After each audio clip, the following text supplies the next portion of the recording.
Maglabas ka pa ng tuna at kukulangin ng isa.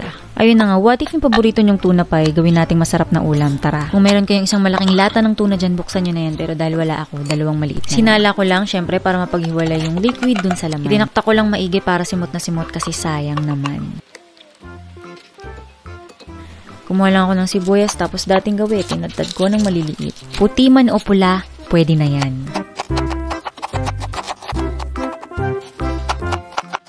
Tapos, nilagay ko sa isang lalagyan. Huwag kayo mag-alala, hindi naman kayo maghuhugas ng pinggan. Next, 3 butil ng bawang ginamitan ko ng gadgaran.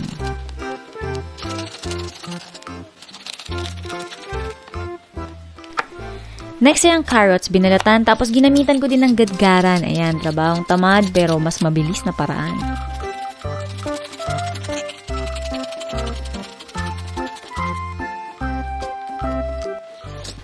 Ito hindi ko pa na-try gadgarin kaya hiniwa ko na lang.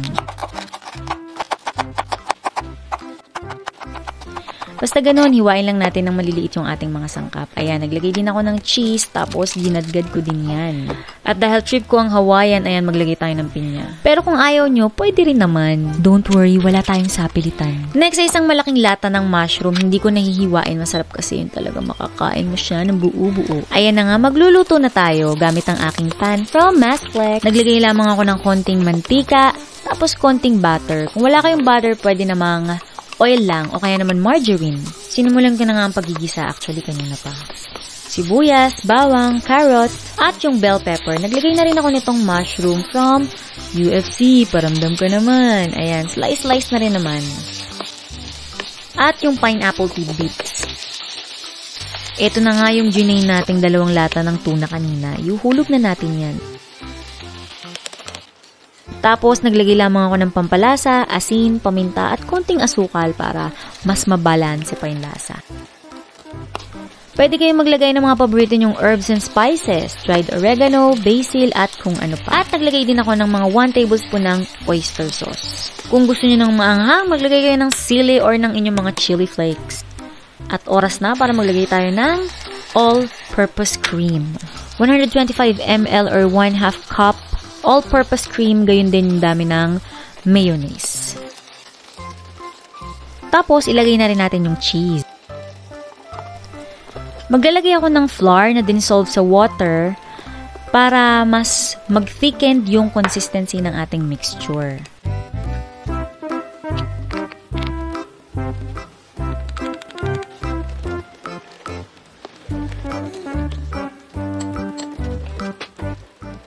Palamigin lang natin, tapos paghiwa-hiwalayin na natin ang ating lumpia wrapper.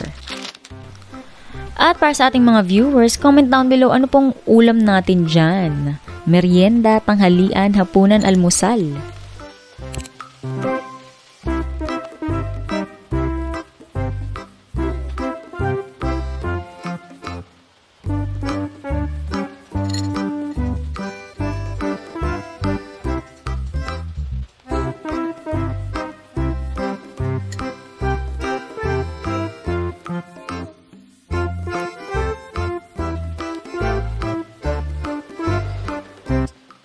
Dahil medyo mamasa-masa yung ating fillings, mas maganda kung dodoblehin nyo yung wrapper, mas kakapalan nyo. Pero ako, isa lang Tapos, pag magpa-fry na kayo, make sure na mainit na talaga yung mantika. Gamitan nyo ng wooden spoon or toothpick. Kapag nagsisizzle na yung mantika, ready na yan. O kaya, lagyan nyo ng konting asin. Tapos maririnig nyo yung sizzling na tunog yon. Pwede na yung pagpirituhan. At para ma-drain mabuti or masipsip yung mantika, pwede nyo ilagay sa mga kitchen towel. Pwede din naman sa inyong mga wire rack para, ayan, mapatulo pa ng maigi yung mga mantika.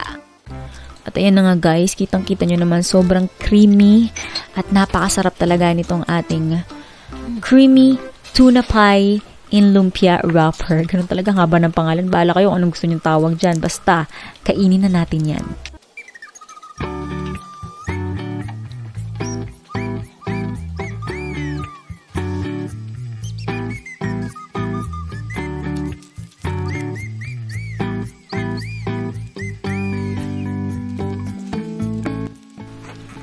At dahil dyan, ako nga palang inyong kusinerang ininyera, Jane Agustin Silvestre, and see you in my next vlog!